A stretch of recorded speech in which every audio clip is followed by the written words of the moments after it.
চাওক ৰথযাত্ৰা কিদৰে আৰম্ভ কৰিছে। ভক্তসকলক মাজত ৰাখি ৰথখন তিনিবাৰ ভক্তসকলৰ চাৰিওকাষেৰে পৰিক্ৰমা কৰাইছে। এয়া আমি মন্দিৰৰ ভোগ খাই ল'লোঁ। এতিয়া ঘৰলৈ আহিলোঁ। মোৰ যে পোৱালিটো খেলি ইমান ভাল পাইছে, সি ঘৰত আহিব খোজা নাই, বাৰে বাৰে আকৌ মন্দিৰৰ ওপৰলৈ যাব বিচাৰি আছে।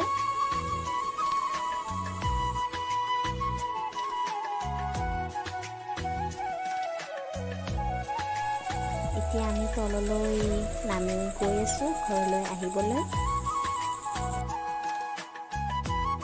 মন্দিৰৰ কেম্পাছৰ ভিতৰতে খেলা বস্তুৰ দোকান এখন দেখি তাৰ পৰা পাপাকে গুণক এখন এৰোপ্লেন কিনি দিলে আৰু আমি ঘৰলৈ আহিলোঁ। ভিডিঅ'টো ইমানেই আছিল। Bye bye.